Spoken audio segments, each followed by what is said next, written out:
Do you have a child on an IEP or a 504 plan? Special education is facing some challenges, and if you've kept up with the news, the Department of Education may be going through some major changes soon. We don't know the answer to that yet, but if that happens, we're looking at funding, oversight, your child's IEP. There's so many changes that may be happening that it can be a little nerve wracking for a parent right now. Whenever we hear something like the news has recently reported that the Department of Education may be dissolved or it might be totally restructured, that can cause a little bit of fear for parents who are trying to just ensure that the child has a good education and who have had to fight some battles along the way. So, if you are a parent of a child with an IEP or a 504 plan, you know what I'm talking about. It's not always easy. When I started seeing on social media in the last couple of weeks what I would call fear mongering, I'm seeing a lot of negativity happening and almost total panic, that I felt like I needed to do something to bring a little more factual information to the table so that more people could understand what's happening. And I know not everyone has time to go read the newspaper and read the articles that are out there and to listen to all the different news channels and sort through it all. So I wanted to start a video series as part of Water Prairie where I just bring to you what kind of a culmination of what I'm gathering, of what I'm hearing and reading, to help you come to one place to be able to get more information about what's happening specifically with the Department of Education, but also with the ADA and with IDEA and with our kids in their education and how things are going to be changing there. Let's start with what we do know. There has been discussion about restructuring the Department of Education. I think all of you have probably heard that. This is not a new idea, though, and it's important to understand the arguments that are behind it. Some of the proponents believe it would increase local control over education, it would reduce the federal bureaucracy, and it would empower states to better serve their students. So that all sounds great, right? So those are the stated goals. Now, there are some potential consequences for special education, and that's what I wanted to make sure that we looked at today. One of the biggest concerns I think most people have is funding. Currently, the Department of Education administers funding for special education under the Individuals with Disabilities Education Act. You may have heard that as IDEA. So IDEA Part B grants are an example of a significant source of funding for states. Those funds are used to support essential services such as special education teachers, therapists, and assistive technology. So that's where some of that funding is being used. It's important to remember that IDEA is a federal law, you heard me say that, and any significant changes to it would require action by Congress. So we'll track that moving forward as well to see how things come with that. But if the Department of Education were restructured or dissolved, this funding mechanism would definitely change. And this could lead to a reduction in federal funds, or it could also lead to states taking a greater ownership and potentially coming up with a better way to be able to manage and distribute the funds to children in special education. So it's important that we look at both sides of things like that. We need to be prepared to advocate for continued and maybe even increased funding at the state level for special education. Another key element is enforcement. The Department of Education's Office for Civil Rights, or the OCR, and the Office of Special Education Programs both play a vital role in ensuring compliance with IEP and 504 plan requirements.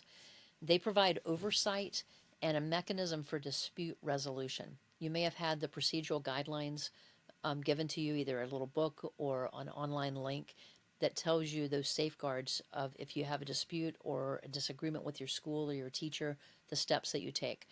The Department of Education is that top level of that dispute resolution. Without the federal oversight, there's risk of inconsistent application of special education laws. And that can be between states, there could be differences, but also within states, there may be differences. So the potential of widening inequities is there if we don't have that larger oversight. And that would be something I'd like to see. How are they going to be making the changes to make sure that all children, no matter where they live, whether it's in the city, whether it's in the country, where they may be, large schools, small schools, that they all are getting their needs met and they all have the same equal opportunity to learn and to access learning. You may not be aware of this, but the Department of Education influences the national standards. So they don't necessarily mandate what has to happen, but they have guidance documents, they have incentives that are out there, they try to demonstrate best practices. So there's a lot of recommendations that come out from the Department of Education into our states and into our local school systems. It's a central hub for research, and it is an effective educational area for practices that are used for children with disabilities. So a change in that structure could lead to some variations in how IEPs and 504 plans are implemented. It could also impact national research efforts.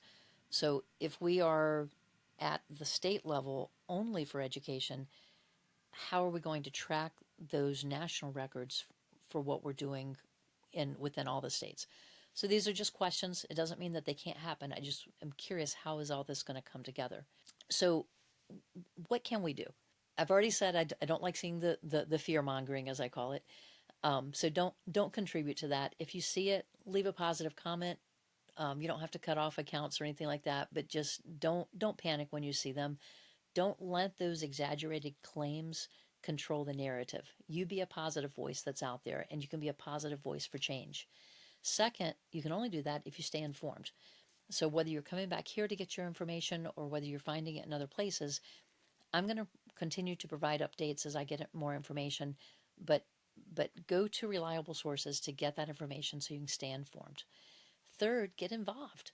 Contact your state representatives. Advocate for the rights of children with disabilities. And fourth, join parent advocacy groups. This can be online or in person, but there's strength in numbers. And if we're prepared to work together, then we can make changes that are going to ultimately benefit our children. This is just the beginning of this conversation. In future videos, we're going to dig deeper into some of the history of the Department of Education and the different areas where our children are getting their support from. I also want to look at some of the changes that are happening as I'm finding them with the news. So I'd be curious to hear from you in the comments below. If you're feeling a little bit concerned right now, what are your main concerns? Leave a note about that. Look in the comments, even if you don't have a concern that you want to leave. Read the others that are there and leave a positive note to those people who have been bold enough to leave their concerns. And the third thing that I'd like for you to do in the comments is, if there are special topics that you'd like to see me research and cover on this, leave me that information so that I know what you're looking for and can try to help get that information for you. Together, we're going to be able to collectively shape the future of education. And we can do this by helping each other learn and grow and find where we can speak out and support. So your last thing that I want you to do is, if you're not subscribed to Water Prairie, click the subscribe button, click the bell that comes up for notifications so that you know when new videos come out. This channel offers a podcast episode a couple times a month with individuals with disabilities, parents of children with disabilities, and specialists who work with special needs families. I also have a series of videos where I'm answering questions that parents ask about special education. So if you're a parent of a child with a disability or with special needs, this is going to be speaking to you. If you're a grandparent or a friend of someone who does, this is going to help you know how to support that child and that family better. And if you're a professional that works with families, what better place to find out what people are thinking than to come to a channel like this? So subscribe if you haven't, share it with your friends, and I will see you next time.